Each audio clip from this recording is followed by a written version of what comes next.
Punch it!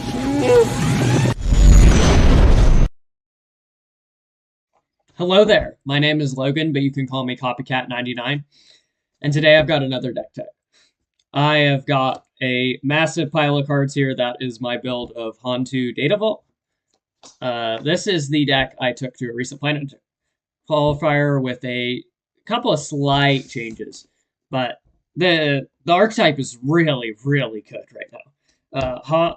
Data Vault increases your deck size by 10 cards, so you get to play all the busted cards you want in your deck, and in exchange you get 3 HP. And then Han makes your curve very flexible by letting you play 3 drops on turn 1, 4 drops on turn 2, etc., etc.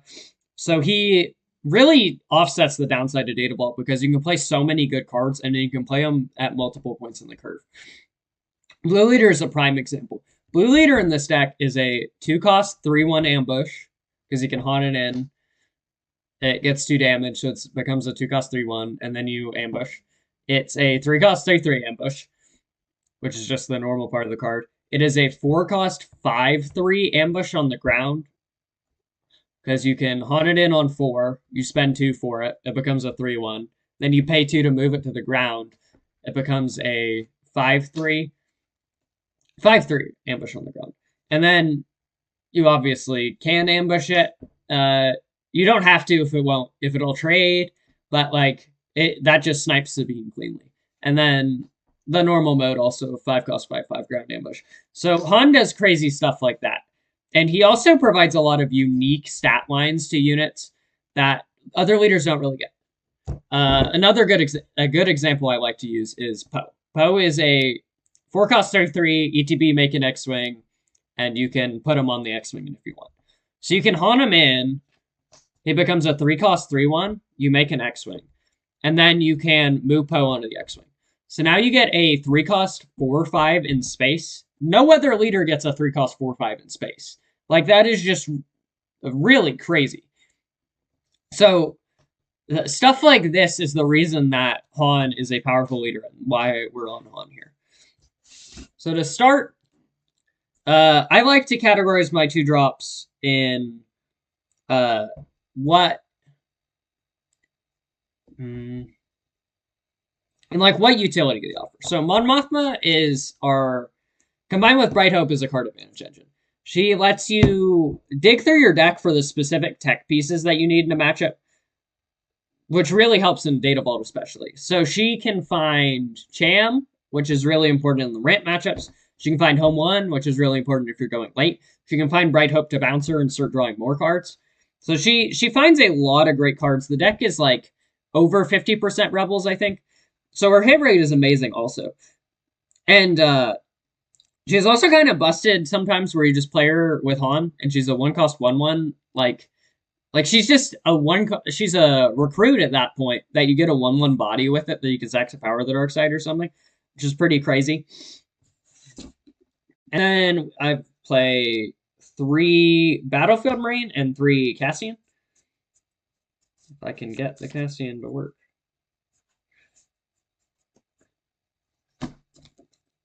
Baseline, both of these cards are 2-cost 3/3s. You can Han in the Cassian with 2 damage on him. He's a 2-cost 3/3. And they're Rebel traded, which matters especially with Mon Mothma. I'm not on Fleet's main, but you can play Fleet's main. I'm not totally opposed to that, so they can matter even more. But 2-cost 3/3 is an amazing stat line, and why would I not want to play 6? Especially in a 60-card deck, being able to just have this redundancy is amazing. And this is one of the best stat lines for 2-drops in the game. Cassian obviously has the flexibility of being a smuggle later in the game, and also you can play him on 3 as a 3-cost 3/5, which is another amazing stat line. But at the downside of being unique, which doesn't really matter. But just being able to play 6 Marines is crazy. And then normally I do all the ground, but I think it's better to explain my deck building philosophy here of I am on 3 Red 5 and 3 Millennium Falcon get out and push. If Red 5 will stay on camera. So, just like with the Marines, I play 6 Marines. I play 6 3/2 in space with upside. You can Han both of these in on turn 1, and they become a 2-cost 3/2 space. Falcon gets bigger with pilots on it, so it's really good with Poe. Red 5 is just insane. Like, it's even more insane when you pay 2 for this. This text is really strong. Being able to ping off shields that Kira puts out, or being able to kill stuff in the mirror, or just finish damage stuff off, Red 5 is really crazy. And again, these are 6 more rebels. You can see how easy it is to get to a density where Mon Mothma matters, because so many of these cards are just like accidentally rebel traded, and they're great cards that we play anyway. And then we've got more 3-drops, because you can play a ton of 3s in Han, when you can also have the option of playing them on turn 1. You don't need real 2-drops. So 3 Echo-based Defender. This is one of the changes from my PQ list. At the PQ, I was on 3 Sundari Peacekeeper. It was terrible. I did not play it all day. I agree with the assessment of some other pilots where it's a trap. It not trading well is terrible. I'm not a huge fan of Echo-based Defender either, but it is a Rebel. It's a 4/3 Sentinel. You can play it as a 2-cost 4/1 Sentinel, which no other deck gets, which is kind of interesting. My problem with it is on 3, it dies to 3/5s, which is annoying. But, you know, maybe next set the meta will shift and it'll be better. But right now it's best in slot 2. There's no better option. So it's in the deck. I'm playing 3. A little spoiler, I am playing 23os. I love max consistency, especially when on Data Vault, where I get an excuse to play all 3-ofs without going over the deck minimum. I really enjoy it, and it makes the deck feel like it runs super smooth. And then to finish off 3-drops, 3 blue leader. As already discussed in the like intro-ish portion of the deck, it is ridiculous how many modes this card has for 1 deck slot. It fills so many roles. It is both a space and ground unit. Like, it's just crazy. I could talk about this card all day. It is ridiculous. 4-drops, 3 Poe. As discussed, he's not really a 4-drop. He's really a 3-cost 4/5 in space in disguise. But you can also play him for 4 and just make an X-Wing. A huge line that I don't see in every list is the Falcon into Poe. So you Han and Falcon, it's a 3/2. And then next turn you Han and Poe, you have a ready Falcon. So you get to make an X-Wing. This is a 3/1 with damage on it. You make an X-Wing, and then you move him. The damage obviously falls off. And then this is now a ready 6/5 in space. That is a huge beater on turn 2. Like, especially against space-like decks like Kira, like, being able to just do this on turn 2 and bash him in the face for 6 every turn is really crazy. So, like, being able to put Poe on your turn 1 play is also amazing. And another mode, especially against control, is you can just play him as a 2-cost 3/1, make an X-Wing, and then leave him on the ground. And it's like, now I've gotten 2 decently statted bodies for 3, and it's really hard for them to 1-for-1 removal you if you have an extra body for nothing. And then later in the game, you can bring him back with home 1, make an X-Wing, and leave him on the ground. So he just, like, you just paid, let's say we Honned in the home 1. You paid 8 for a 3/3, a 2/2, and a 7/5 in space. Like, that is crazy. That is an insane amount of value for only 7 resources. And it's like, they have to answer the home 1, and then you get to hit them with the X-Wing and the Poe. Like, the only clean answer to that I can think of is Super Laser Blast, but it's like, then you just do it again, right? Like, it's an insane rebuild after Super Laser Blast. So Poe just does so much in this deck. There's so many crazy things you can do with him, so many crazy lines. And then continuing on with 4-drops, 3 Cham. This deck is not on any ramp. I think ramp is terrible in this deck. Events in general feel really bad in this deck. Being able to play a unit that does the same thing as an event is much better, because Han creates them into modal cards. So Cham is obviously good as a 4-cost 5/4. Even if you don't get the ramp, 4-cost 5/4 is really good stat line, really aggressive. But and then he punishes ramp on 4. Like, if your opponent plays Super Laser Attack, you can, like, Han and Poe, and then they slam their Super Laser Attack into your 2-drop, and then you just get to play Cham, and then you get ramp 2 on 4 resources on top of a 5/4 body, which is amazing. The scariest thing for opponents on this with Cham is if they resupply on 3 resources, they jump to 4. You can Han in Cham, and then you get a resupply that is attached to a 5/2 body. That is just ridiculous value. Like, whenever I do that, I feel like I win the game. Like, honestly, it feels so broken to do that. So, Jam is really good in the rampy matchups, like, especially Kira. Kira likes to ramp to get to that barrage turn earlier, and Jam just, like, super punishes it. There's some other ramp decks in the format, and he's a rebel. You can find him with Mon Mothma. You can hit him with Fleet Lieutenant. So, just all around amazing card. 3 Brighto, as already discussed, primarily in the deck as a bounce engine with Mon Mothma. Being able to play Mon Mothma turn 1, potentially draw the Bright Hope because it's a rebel. And then turn 2 even, you can Han in the Bright Hope as a 2/4 Space Sentinel, pick the Mothma up, and draw a card. So now you have drawn 2 cards, and you have a 2/4 Space Sentinel. Like, that's a great start, especially against control if the games are going to be grindy. Like, that's an amazing start. It's just a well-stated Space Sentinel. It's a nice blocker if your opponent's trying to be aggressive in space. It lets you, like, reuse Mon Mothma. In grindy games, sometimes I bounce Cassians, like being able to smuggle a Cassian, hit him with Cassian, play Bright Out, pick the Cassian back up, draw a card, and then you can re-row the Cassian, and then threaten to smuggle it again. Those kinds of lines is great. It enables so much. And also, it's, like, really dumb to put Poe on it and make it a 4/8. Like, a 4/8 Space Sentinel, it's really hard to chew through that. So, all around great card, and the deck needs some number of space units, so it's in here. 3 Poe. Poe is ridiculous, obviously. All of these modes are amazing. 5 cost 6/6 is an amazing stat line. 4 cost 6/4 is not a stat line that currently exists in the game, so Han gets to play Poe a turn earlier and make him a ridiculously aggressive beater. Being able to play a 4 cost unit that threatens to hit for 8 is crazy. Like, this deck has a ton of top end in it, but sometimes you just go like, okay, I play Poe as a 3 cost 4/5 space unit. I play Poe as a 4 cost 6/4 ground unit, and I just, like, kill you. Like, it is a lot. This deck can pressure people a lot because of how aggressive these units are. 3 Adelphi Patrolling. I've liked Adelphi Patrolling a lot more than Fleet Lieutenant. Its stats are actually good. Fleet Lieutenant stats are pretty bad for cost. The Poem effect is obviously amazing, but you can get that with Adelphi as a 4 cost 4/4 in space or a 5 cost 4/6 in space, which are both really great stat lines. That there aren't a lot of good units with good abilities that have those stat lines.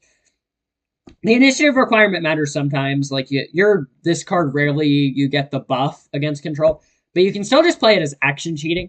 You get to play a dude and attack with a dude, even if you don't have the initiative for the pump. So you just get, like, 2 actions in 1, which is really sweet. And another important thing is it helps thresholds. Like, if your opponent plays a Victor Leader, for example, 3 cost 2/4 space unit, none of our space units have 4 attack other than the Adelphi itself, unless you get Poe. So to hit that threshold, that important threshold, you need some sort of buff effect, and Adelphi is a really clean way to do that. And you get a space body, which is nice. So the card's been testing pretty great for me, and you could cut 1, but I'd play at least 2. It's a pretty great card in the context of this deck. 3 General Riken. He's a large ground sentinel that can also buff your Bright Hopes and Echo-based defenders sometimes randomly, which is great. Being able to Han him in on your flip turn so your leader doesn't get ambushed or something is great. 5 cost 5/5 Sentinel is totally reasonable. It's a little under the status than I'd like for a 5 cost Sentinel, but whatever. Sometimes you just have to. And then, yeah, awesome 6 cost Sentinel. He's Rebel, so you can bind him up Mon Mothma, you can bump him with Fleet Lieutenant, all these things. So, all around pretty decent card. Now, I don't think he is core. I played him, he was okay over the course of the PQ, but if you wanted, I'm currently not on Gorilla Attack Pod, so if you wanted to play Gorilla Attack Pod, you could experiment with cutting some of the Rikens or potentially all of the Rikens. So, I don't know, that's just up to personal preference. I could definitely see him moving out of the list, especially if we get a better option next set. But for right now, I'm on 3 Riken, and he's been okay.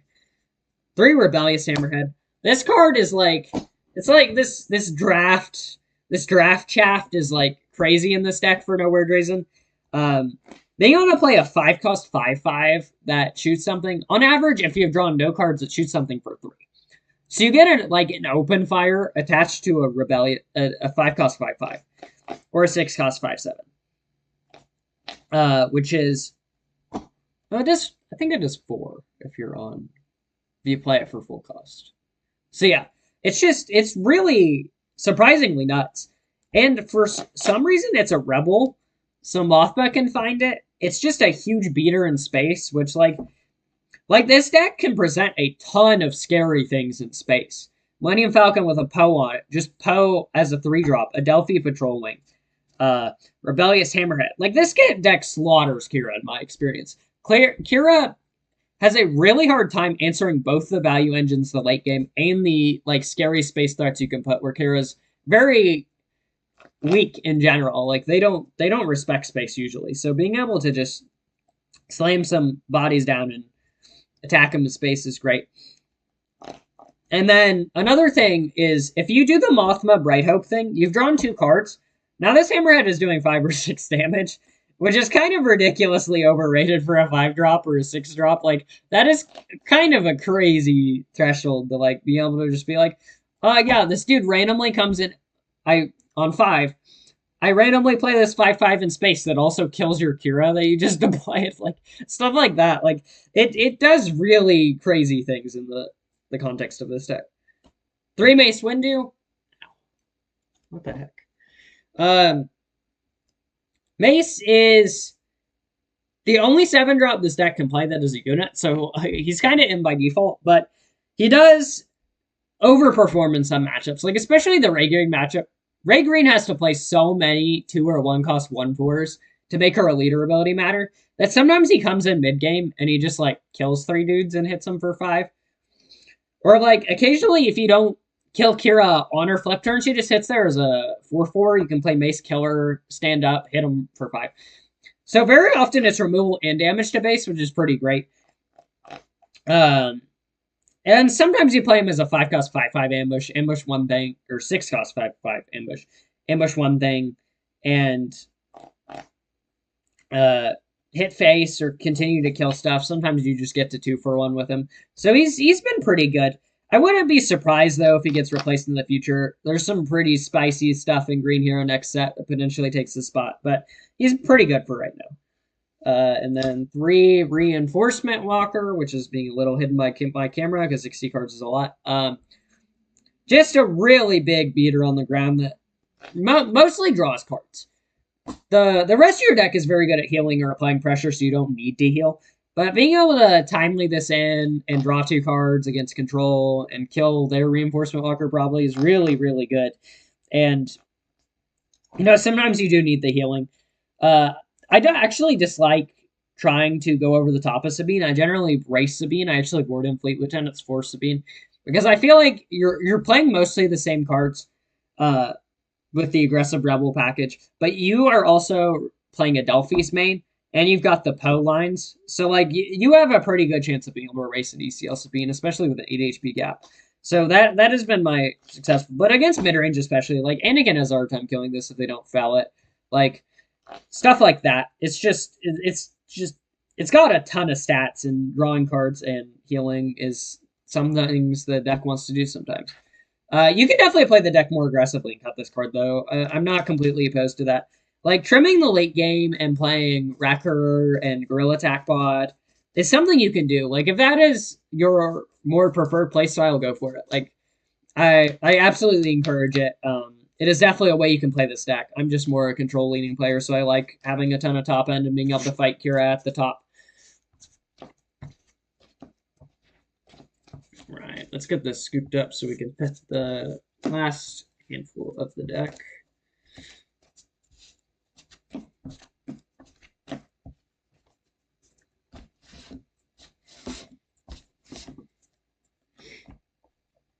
Three home 1. This card is busted. It's so good.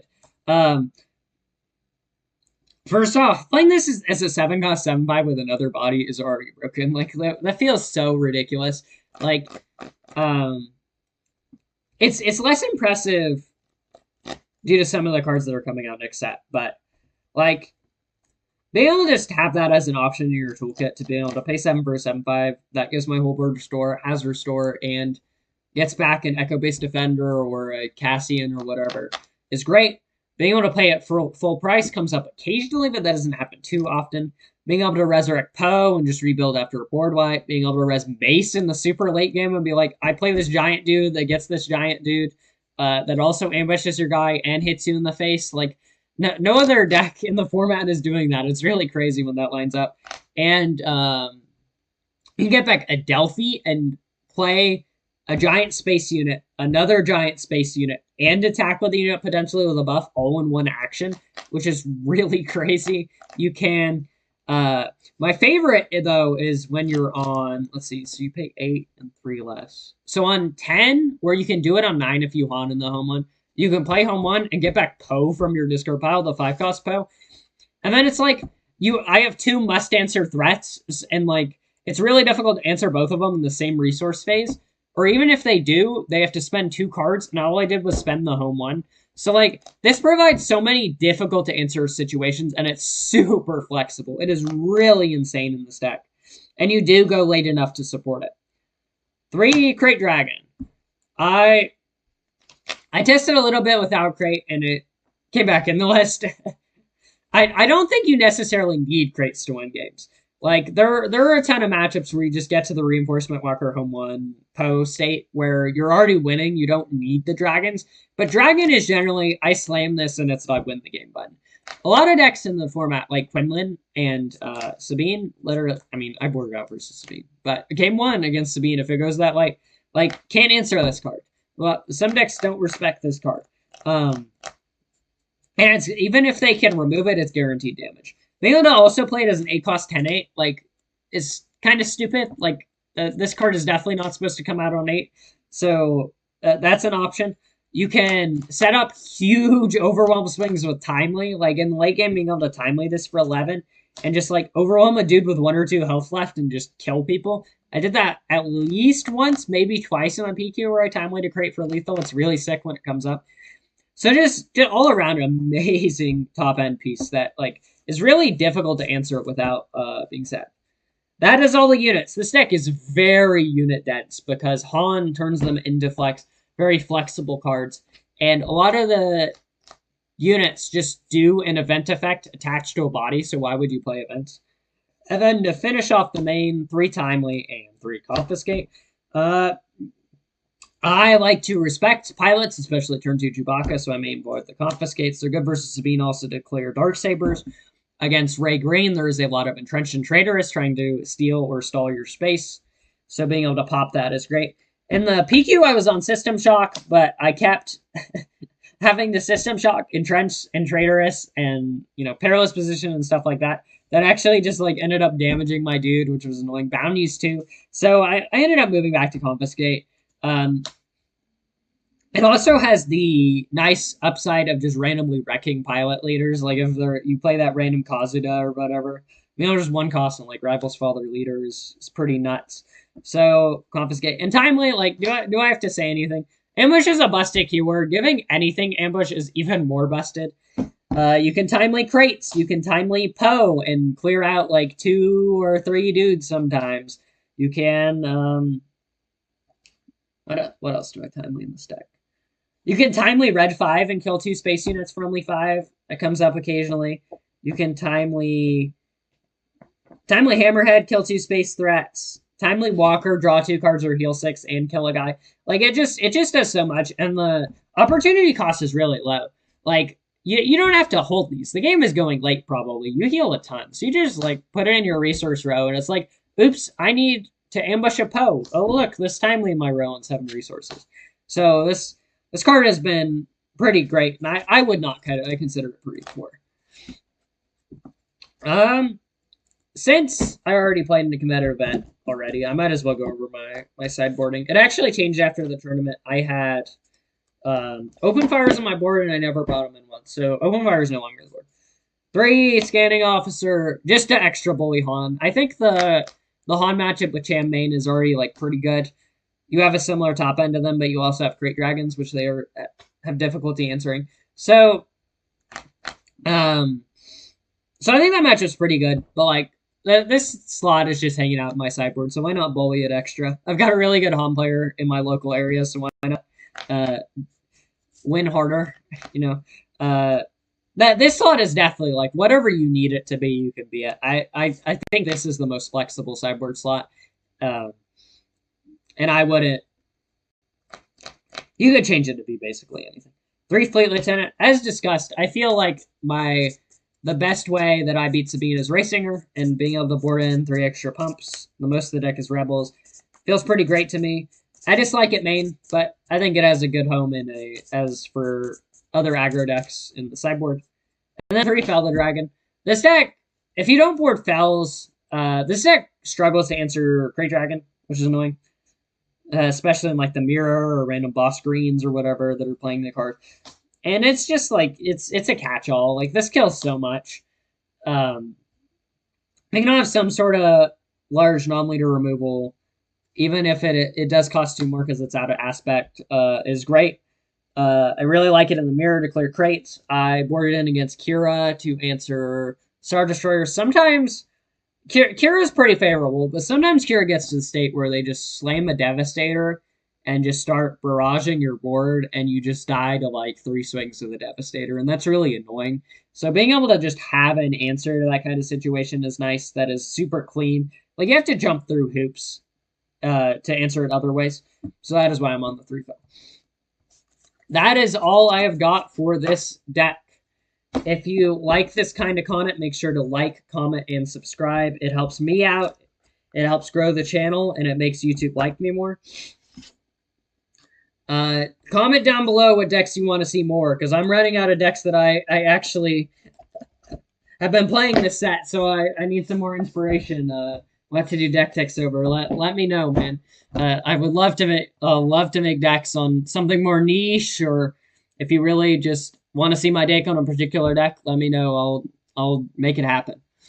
Thanks so much for watching. That's all I've got for this video. I will see you in the next one.